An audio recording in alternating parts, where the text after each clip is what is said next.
Amit Shah is in Jammu and Kashmir for a 3-day visit. Shah today chaired a security review meeting at the Raj Bhavan in Srinagar. Security and intelligence officials, including Jammu and Kashmir LG Manoj Sinha, DG BSF, DG CRPF, DG NSG and the DG of Jammu and Kashmir Police were also present in the meeting. Upon arrival in Srinagar, in fact, he visited the house of slain Jammu and Kashmir Police Inspector Parvez Ahmed Dar to meet the family. Shah told the family of the Braveheart that nation is with them and the country would remember the supreme sacrifice being made by Dar. Shah also promised a government job to Dar's wife. Parvez Ahmed Dar was killed by terrorists in June. The Home Minister's 3-day visit to Jammu and Kashmir will be his first since the abrogation of Article 370. This a week after 11 civilians and 9 Jawans were killed by terrorists in Kashmir. He will meet also the families of slain Jawans and civilians. Srinagar has turned into a fortress. The city has been divided into drone grids which will be under aerial surveillance. NIA, CRPF and BSF officials have already been camping in Srinagar for a week.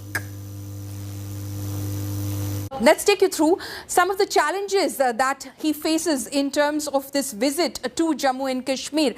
Targeted killings of civilians by terrorists, recent spurt of attacks, targeted killings of non-locals and minorities. There have been recent incidents, 11 civilians have been killed. Restoring confidence among locals and minorities. There's an atmosphere of fear. That is a challenge. Overall internal security situation, he will be holding a security review meet as well. The threat of drones from across the border, remember the attack on the IAF station in Jammu, destabilizing terror ground support which it is receiving in Kashmir. Radicalization of the youth, a huge challenge for the administration in Jammu and Kashmir. Rehabilitation of Kashmiri Pandits, again, who are of course looking to the centre for support. Conducting smooth elections, the next big challenge that of course the government faces. Amit Shah's Jammu and Kashmir visit, National Conference leader Farooq Abdullah has hit out at the centre and has said that the government won't be able to bring peace in Jammu and Kashmir until Article 370 is restored. Listen in. आपको जम्मू कश्मीर की समय स्थिति क्या है? जो मजदूर हैं, जो अपनी रोजी रोटी कमाने के लिए कश्मीर घाटी जाते हैं, उनको आतंकवादियों ने निशाना बनाया और अल्पसंख्यक हिंदू और सिख समाज के लोगों को भी बनाया गया। क्या समझते हैं आप, घाटी में एक बार फिर अलगाववाद, आतंकवाद अपने चरम पर है? आप क्यों सिर्फ हिंदू और दूसरों की बात करते हैं? आप मुसलमानों की बात क्यों नहीं करते? मुसलमान भी तो कोई 22 लोग इन्होंने हत्या की उनकी, वो भी तो है, हिंदुस्तानी है। ये जो कहते थे कि 370 ख़त्म करने के बाद स्थिति बहुत ठीक हो गई है, और ये उनको जवाब देना चाहिए कि स्थिति ठीक है या नहीं है। लेकिन भारतीय जनता पार्टी के नेता जो हैं वो आप पर आरोप लगाते हैं, महबूबा मुफ्ती पे आरोप लगाते हैं कि आप लोगों की बयानबाजी के कारण आतंकवादियों के हौसले बुलंद हो रहे हैं। उन्होंने तो हर वक्त हम पे ये आरोप लगाए हैं। आज तो शुक्र करिए कि हम हुकूमत में नहीं है, नहीं तो हम पे ये बहुत आरोप लगाते। आज तो हम इन पे आरोप लगाते हैं कि जो ये कहते थे वो कर नहीं सके। कश्मीर में कभी अमन नहीं आएगा जब तक कि कश्मीर के जम्मू कश्मीर के लोगों को फिर से वो स्टेटहुड और 370 वापस नहीं करेंगे। तो मैं इनको चैलेंज करता हूँ इस बारे में, नहीं कर सकेंगे कुछ भी करें। तो अमित शाह साहब इस समय जो कश्मीर घाटी में हैं, जो पुलिस वाले शहीद हुए हैं, उनके घर जा रहे हैं, अपनी संवेदनाएं प्रकट कर रहे हैं। उनको हर एक मुसलमान के घर में भी जाना चाहिए जिनको आतंकवादियों ने मारा है। किसे हिंदुस्तान को बांटा है? बीजेपी ने। आज बीजेपी इलेक्शन जीतने के लिए हिंदू अलग और मुसलमान को अलग कर रहे हैं। यूपी में हाल देखिए। लेकिन आप उन आतंकवादियों की निंदा करते हैं जिन्होंने मासूम मजदूरों को मारा है? कौन नहीं निंदा करता है? कितनी दफा करें? हर वक्त हमने निंदा की है कि गलत है, ये इंसानियत नहीं है। हमारे मजहब में लिखा हुआ है कि एक बेगुनाह का कत्ल इंसानियत का कत्ल है। ये लोग कोई मजहब नहीं जानते हैं, कोई धर्म नहीं जानते। आतंकवादियों का कोई धर्म नहीं है। अगर धर्म होता तो ये आतंकवाद नहीं करते। Let's listen in to what Home Minister Amit Shah had said in Parliament after the abrogation of Article 370 in 2019.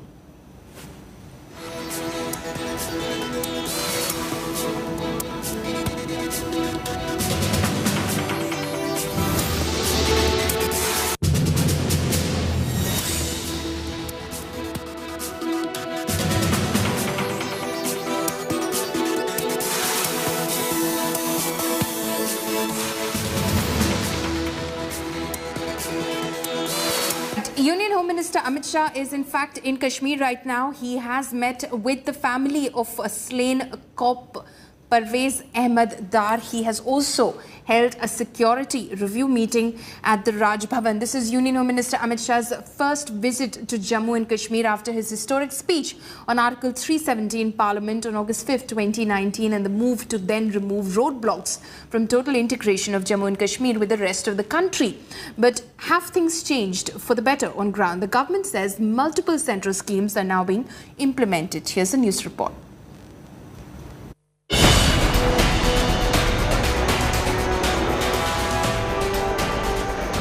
Snipers, combat boats.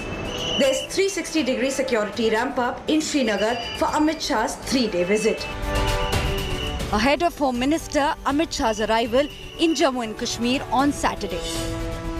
Hugely anticipated amidst the current spate of violence, the visit happens to be Minister Shah's first since the abrogation of Article 370. But Amit Shah's focus will be dominated by the continuing targeted terror attacks on minorities and migrant workers from outside Kashmir. The onus will be on him to get a first-hand look at how bad things are and what urgent changes need to be made, including more boots on the ground. For a valley never short of security apparatus, it is even more a fortress now for the high-level visit. Srinagar for the first time has been divided into drone grids, which will give security forces an edge and enhance security cover. India Today reports from the ground, getting you up close. CRPF is responsible for guarding this Dal, and we have around 7 boats, as you are told. We are doing day and night domination of Dal by mobile patrolling as well as area domination. Constant CCTV surveillance and secretly positioned snipers are deployed across the city, with bunkers moved strategically at certain locations. In the wake of recent terror attacks, how is Srinagar city being secured? There has been human intelligence as well as technical intelligence, but now forces have the strength of the third eye, and that is provided by these drones. Multiple drones being used across the city for surveillance. We are near the Lal Chowk area, which is being secured not just by deployment of forces, but also by use of drones. Men in civilian clothes will be monitoring movement across Srinagar town to track terrorists and overground workers. At least 10 CRPF companies and 15 from the BSF are being flown in to secure Srinagar city. Measures like making a drone grid of the whole entire city. First time we are doing this, and other measure is the spotting of sniper shooters. Sniper shooters have been spotted, have been kept, have been fixed at various locations of the city. We have put our men and civvies, armed men and civvies, with lots of information as per threat inputs. In a major crackdown on terror, the police has identified 26 hardcore terror aides to be shifted out of Kashmir Valley. A chartered plane is to fly them out. They're being taken out now from Kashmir Valley. The list is going up to 100, which is A and B category, will be booked under Public Safety Act. A message being sent out, especially after spate of terror attacks, targeting minorities as well as non-locals. The CRPF, one of the largest deployed forces in the Kashmir Valley, is also beefing up its presence, with top boss Kuldeep Singh in the valley to ensure first-hand mobilization. The brass of the country's security system will be in Srinagar along with the Home Minister, including the Intelligence Bureau Chief, the 3 Jammu and Kashmir and Ladakh Corps commanders and chiefs of the Central Police Forces and paramilitary. This is where they have kept in mind that both the areas need to be secured and that is why strategic placement of bunkers, additional nakas, all this, and again drones being deployed so as to ensure that there is more security in place. With camera person Sanjeev, this is Kamaljeet Sandhu in Srinagar for India Today.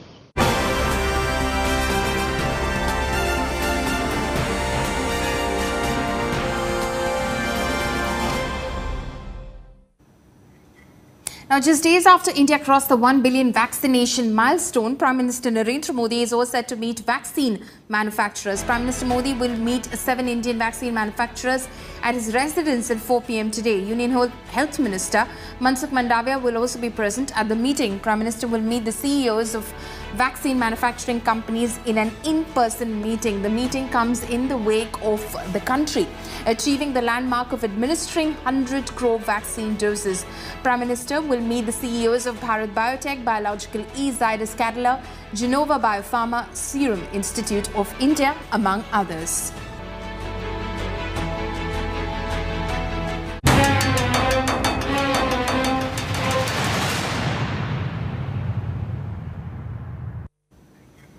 Shifting focus, Narcotics Control Bureau Zonal Director Samir Wankhede has hit out at actor Ananya Pandey for coming late for questioning in the drug bust case on Friday. He reportedly reprimanded the actor for arriving at the agency's office 3 hours late as opposed to the appointed time. Wankhede reportedly told Ananya that the officers are not sitting waiting for her and this is not her production house.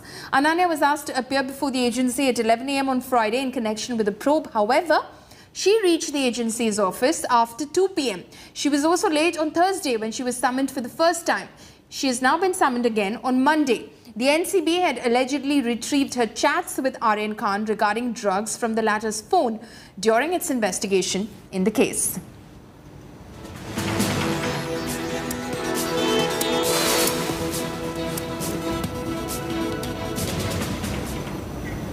There is no relief for Ananya ever since her name has emerged in the drug probe. The actor was questioned again by the NCB for over 4 hours on Friday. Ananya has been summoned by the NCB now on Monday. Have a look at our report. Ananya Pandey, a rising Bollywood star, a beloved star kid and a close friend of Aryan Khan. A near-perfect life jarred in the last few days after the Narcotics Control Bureau linked her to the Aryan Khan drug case. On Thursday and Friday, the 23-year-old spent several hours in the Narcotics Control Bureau's office in the Fort area of Mumbai, answering tough questions thrown at her by NCB agents. On both days, her actor father Chunky Pandey came along to give moral support to his daughter facing the biggest challenge of her life. Ananya has come under the glare of the NCB after her name popped up in chats found on Aryan's phone. NCB sources claim that in the chats, Aryan allegedly asked Ananya to get ganja for him and she said she would arrange it. According to the Narcotics Control Bureau, Aryan also gave the number of a drug peddler to Ananya for this procurement. The actor has denied outright that she used drugs and said she had no involvement in buying narcotics. Asked to explain the chats, Ananya said it was all a joke. In the last 2 days, the NCB has shifted focus from Aryan Khan, who's already lodged, remember, in the Arthur Road jail, to those whose names have come up on his WhatsApp chats. Ananya Pandey's troubles are far from over. The NCB has summoned the actor again on Monday.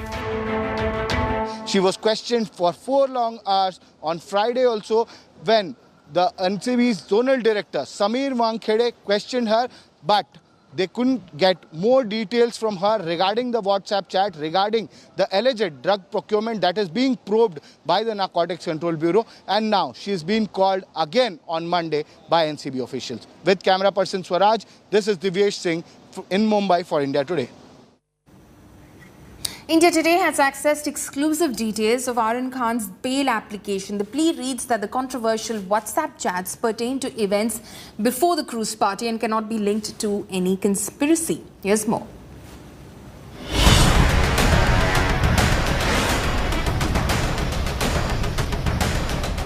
Aryan Khan is taking his fight for bail to the Bombay High Court. Locked in Mumbai's Arthur Road jail, superstar Shah Rukh Khan's son has seen his plea in lower court rejected repeatedly. India Today has accessed exclusive details of the 23-year-old bail application, loaded with fierce counters to the NCB's charges. In his bail plea, Aryan has argued that just because he is influential, it cannot be presumed that he might tamper with proof. Arguing further, Aryan's bail plea states that there is no evidence to support the charges being made by the NCB. The Narcotics Bureau has claimed that it has found chats of Aryan Khan with peddlers, alleging a deeper international drug syndicate. Aryan's arguments is that the WhatsApp chats pertain to events before the cruise party and cannot be linked to any conspiracy. The superstar's son has reiterated that he is no way connected to any drug trafficking racket, arguing that no narcotics were recovered from his possession by the NCB. Adding that a reformative approach to the NDPS Act is needed. Can it be said that you consume drugs in the company of somebody else who consumes? Can it be said that because necessarily if you consume, you must buy from somewhere? It means you are part of a drug cartel which is selling, trading, promoting. The NCB has alleged that Aryan Khan was travelling with his friend Arbaz Merchant, from whom 6 mg of charas was recovered. The plea says that recoveries from Arbaz and even other accused arrested in the case could not be used against Aryan Khan. Aryan's bail plea argues that the veracity of these chats has not been established, maintaining that there was no discussion about a rave party or consumption of drugs. Here it is no quantity. It can be based on regular consumption. There is no proof of consumption. It can be based on past history. There is no past history. Then according to me, the equation only ends in bail and cannot end in jail. The big question remains, will the High Court be convinced with Aryan's arguments and grant bail, or will it be back to Arthur Road jail? With Vidya in Mumbai, Bureau Report, India Today.